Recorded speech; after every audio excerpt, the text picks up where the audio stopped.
Have you ever wondered where wands come from? Long before spells were written down, before magical theory even existed, witches and wizards relied on something else. Raw, untamed magic. This power was immense, flowing from pure emotion and instinct. It was beautiful, but it was also incredibly dangerous and unpredictable. Imagine a storm of magical energy, impossible to aim or control.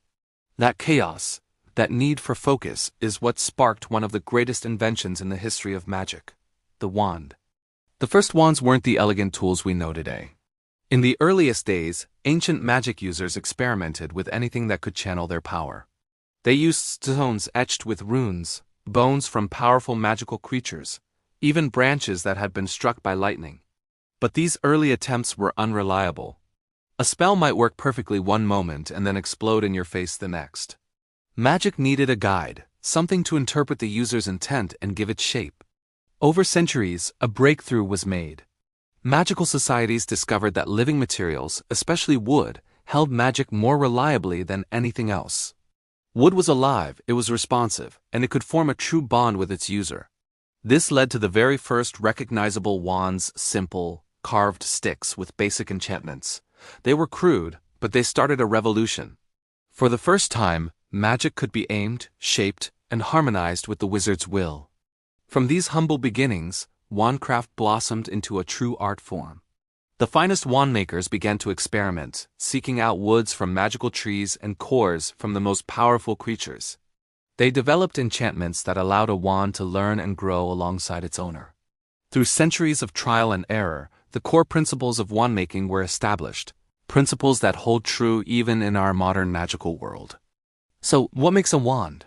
It comes down to two essential parts: the wood and the core. The wood determines the wand's personality. It dictates how the wand behaves, how it responds to its wizard, and the type of magic it excels at. Some woods prefer subtle, delicate spells, while others thrive on raw, explosive power. Yew wood, for example, is drawn to wizards capable of great influence. Elder is famously rare and notoriously difficult to master, and holly is deeply protective. Each wood grows in places rich with magic, and only certain trees are suitable. A wand maker must sense which tree is willing to give its branch. Forcing a cut, taking it without permission, ruins the wand before it's even born. Then there's the core, the very heart of the wand. The most powerful and respected wand makers traditionally use one of three supreme cores: phoenix feather, unicorn hair, or dragon heartstring. Each of these carries a deep, ancient magic. Unicorn hair is known for being steady and pure, favoring consistency and loyalty above all else. Dragon heartstring is bold, powerful, and intense, creating wands that are quick to learn and bond strongly. And then there's phoenix feather, the rarest of all. Wands with this core are capable of the widest range of magic, but they are notoriously picky and difficult to master. Of course, some cultures use other materials: thestral hair for those who have a unique understanding of life and death, or kelpie fur for wands with a fluid, adaptable nature. But no matter the material, the best wand makers treat the selection of the core as a sacred act.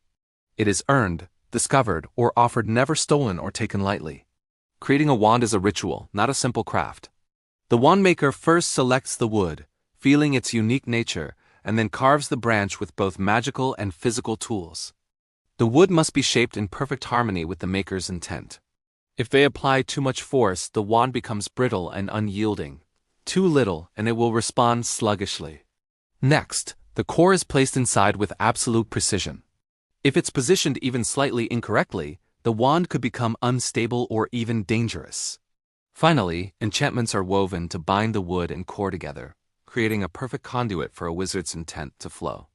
And when all this is done, something extraordinary happens. The wand awakens. Wands are semi-sentient. They listen, they learn, and they adapt. They don't choose their owners through words, but through a feeling of resonance, a perfect match of personality, values, and magical potential. When a wand chooses a wizard, it's an unmistakable feeling. An instant surge of recognition, a spark of alignment between the tool and the soul. Suddenly, magic becomes easier, sharper, and more precise. This is why wand lore is so critical. A wand in the wrong hands isn't just ineffective. It can be incredibly dangerous. Becoming a wand maker is one of the rarest paths in the magical world. It's not a profession you can just study for in a classroom. It's a calling. The knowledge of wand lore is ancient and incredibly secretive. Families like the famous Ollivanders have passed their techniques down for centuries, guarding them as closely as their own family secrets.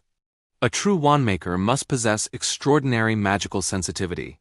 They need to be able to sense the personality of a piece of wood, the temperament of a dragon's heartstring, and the unspoken compatibility between a wand and its future owner. They spend years, even decades, studying magical ecosystems, creature behavior, enchantment theory, ancient runes, and the deep, complex history of their craft. Only a handful in any generation ever become true masters. What qualities do they share? Patience beyond measure, an intuitive connection to the flow of magic, and above all, strict moral integrity. Wand makers hold power over the very tools that shape wizarding society. A corrupt wand maker could destabilize entire magical communities. That's why the craft demands humility. A wand maker isn't a creator of weapons. They are a guardian of balance, a steward of magical harmony. Over the centuries, wand makers have discovered subtle but profound principles. For example, no two wands are ever the same, even if they share the exact same wood, core, and length. A wand becomes unique during its creation through the choices the wand maker makes, the specific energy of the materials, and the final enchantment that breathes life into it.